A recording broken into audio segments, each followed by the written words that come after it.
Hello, Bears fans, and welcome to Edition 3 of Roaring on the Road as your Hershey Bears head to a familiar location one more time. Mohegan Sun Arena will play host to the biggest rivalry in the league as the Wilkes-Barre-Scranton Penguins and your Bears match up for the second of 12 meetings. Back on October 12th in the Penguins' home opener, the Bears managed to strike for the first goal of the game, which came off the stick of defenseman Thomas Kondratik. But Kondratik would score the Bears' only goal and, in fact, become the only player to hit the score sheet for the Chocolate and White. Brian Gibbons, Chris Connor, and Zach Sill would spoil a great night in net for goaltender David Leggio in a 3-1 victory. That, however, is a distant memory, as head coach Mike Havlett and assistant coach Ryan Musinel have the team playing some solid hockey.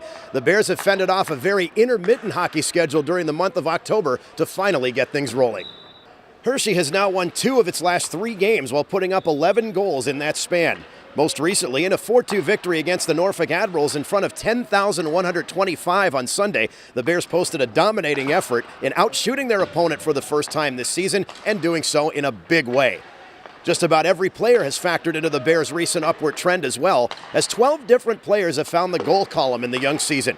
The power play has clicked once in each of the past 4 games. And heading into tonight's contest at Wilkes-Barre-Scranton, the club has allowed just 1 power play goal in 18 road chances, tops in the American Hockey League. The Penguins jumped out to a great start out of the gate, posting points in their first 7 consecutive games. However, the club suffered a shootout loss to the Binghamton Senators last Friday and their first regulation loss of the season at the hands of the Norfolk Admirals on Saturday. So, having dropped 2 straight games, the Penguins are hungry to get back on track and move back on top of the league standings where they once were. Earlier at a morning practice this week, I spoke with defenseman Julian Briette about the upcoming home-and-home with our rivals. Great to see you get back in the lineup there on Sunday. Contributed very well. I know that you used more on the power play, but it got you 2 points in that game, and it also got the team a very big win. Just talk about that and how you've been working hard to get back in there. It was just a matter of doing the right thing, the right way, playing hard.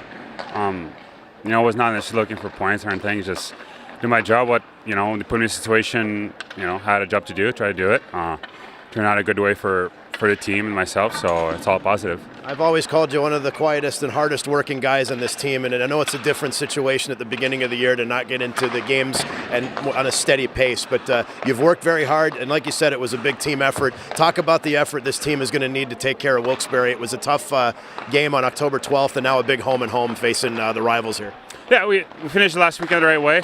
Just a matter of playing a whole weekend that way, starting the weekend on a good note, put in the effort, came up with some result, and move on to Saturday's game. Ever since you came over from Lake Erie, you've been a part of the Hershey-Wilkes-Barre rivalry now for your 3rd season. Does it get any better than that? No, it's always the same. It's always just a battle. Preseasons, regular seasons, playoffs. We know what's coming. We just got to be, as a team, ready, and we'll play the game. The Bears will have something to say about that rivalry and a loss to avenge back on October the 12th, but they'll have to do so without their top 2 scorers. Center Michael Latta and defenseman Dmitry Orlov, both who were recalled to Washington earlier this week. Old-time hockey returns in the AHL tonight in northeastern Pennsylvania. Puck drop is at 7:05 between your Bears and the Penguins, with the M&C Foreign Car Parts pregame show at 6:25 on the Bears Radio Network. I'm Scott Stuccio for Roaring on the Road, and we'll talk to you later from the WB.